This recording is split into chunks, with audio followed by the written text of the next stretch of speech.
Father John Burns, it's good to have you here. You too. You too, Father John Archdiocese Paul. of Milwaukee. It's good to have you here at ytsync-en to talk about your book, Lift Up Your Heart. And we just want to encourage people to get this book, Lift Up Your Heart. And just first of all, can you tell me a little bit about just the background of you writing this book? What inspired you to write this book? I know you said that you didn't set out to write a book. Yeah, it's a kind of a cool story because I wasn't trying to write a book. People will email me and ask, how do I write a book? Because you wrote a book. And it really was inspired. I wrote it in front of the Blessed Sacrament in 5 days on my own retreat. And the next year I took it to retreat again and kind of read through it and reorganized it and realized I had something that was useful to people I was meeting with for spiritual direction and whatnot.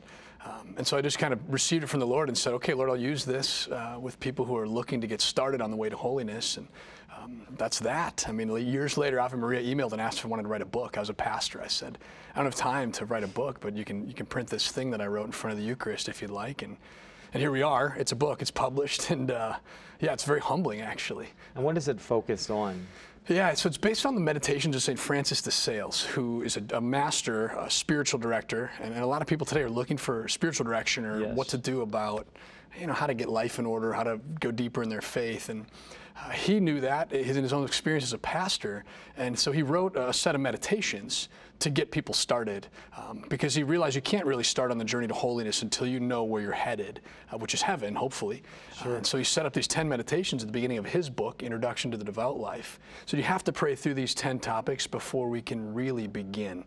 Now, his original 10 are kind of dated. They sound like they were written in 1609, which they were, and the language is kind of hard to get at. So all I've done is, in prayer, wrap those in language that's a little more accessible, brought in some imagery from today, in order to invite people to just figure out the way to set life on the right track. So to your question, the real goal is heaven. The real goal is to turn your gaze toward heaven and choose it. Well, let's unpack that for a minute. I mean, what is heaven? Where is heaven?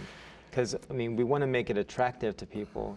In the book, you talked about how, as a young man, you had a vision of heaven of cherubs and harps, and when people think of heaven, we want to present a good image. So how does St. Francis de Sales unpack what heaven is like? Well, that was my struggle, even with the first time I prayed with the meditations themselves, is what do we think of when we think about heaven? When I think about heaven, I still have all these things that came to me when I was a kid. The harps, the pearly gates, the cherub, little heads floating around.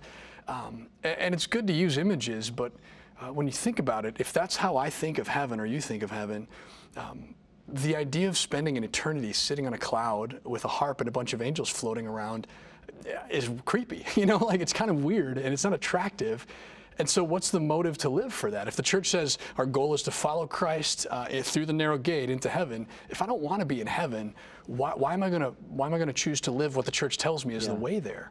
So de Sales helps you purify that out and recognize that heaven is just about the will being at rest. It's about finally no longer desiring anything and being fully fulfilled, complete, content. But he pointed out and knew really well that on the way there are 1,001 obstacles, and it's mostly us, you and me, our sinfulness. Yeah. So that was his intent, really, in writing the meditations, and my intent in writing the book is not only to choose heaven, to set heaven correctly and clarify what it is and how to long for it, but then how to remove the obstacles. Something we were talking about when we were chatting before the show is just this reality we all face. We make a good confession, and then we fall right back into the sin. Yeah. And de Sales saw that, and he said, look, that's because we remain kind of in love with our sin. Like we have this affection still for sin that's addictive. He uses this image. He said that we're kind of like the adulterous woman who detests her illicit love affairs, but then willingly and joyfully is courted and pursued. So we are with our sin. We know it's wrong, but we also kind of enjoy it. He's like, we have to get rid of that. And that's the point of the meditation, is to purify the heart, change our affections, and then choose heaven. Yeah, it's like we keep going back to the vomit. Yeah, like from Proverbs, the dog that returns to its own vomit. Because our sin makes us sad. We know something's wrong when we're caught in sin, but we're not strong enough to lift ourselves out of it. So grace reaches in and gently kind of massages that out and says, no, there's much more. So how does de Sales bring in the idea of creation and gifts and sin and death and judgment, heaven, hell? All these, I know it's not we don't have much time, but how does he talk about creation? How do we understand ourselves in God's plan in creation? Yeah, so the meditation set a very broad scope where you begin by considering that God created and created all things. And then in the midst of that, he placed you and me with a purpose. And that purpose is something beyond the earth here itself. So DeSales, he lays out these different movements, these different themes to help you recognize what God's done for the world, what he's done for you, how God invites you to cherish that rather than to take it for granted or want to throw it away. And then to recognize, this is the fourth meditation, your own sinfulness or how you have thrown that gift away. And then recognize that you're gonna die. I mean, at the heart of the meditations is the four last things, that we're gonna die. And we have to think about that and be ready for that and want to come before the Lord, able to say, I've done my best. I've done my best with the gifts you gave me. I tried. It wasn't perfect, but I worked hard to glorify you. May it be a suitable offering, the gift of my life. Yeah, one of the considerations that St. Francis of Sales brings up is God doesn't need you. Yeah. God doesn't need us, but God somehow, he creates us in love and goodness, and he wants to work in and through us. That's astounding. It's almost freeing, isn't it? It is. It's freeing liberating to realize that, wait a minute, he doesn't need me. We put all this pressure on ourselves, to get everything right, to do it perfectly. God could do it without us. Yeah. And DeSales hits on that right away, and I kind of wrap it in a little gentler language, but God can do this without you. Yeah.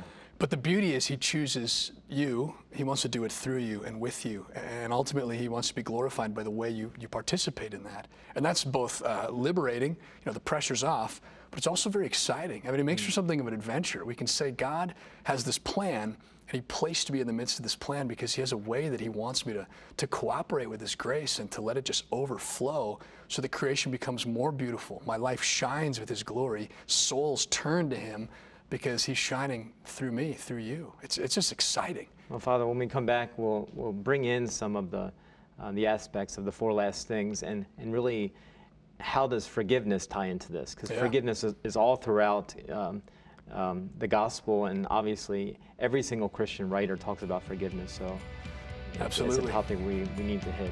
All right. All right.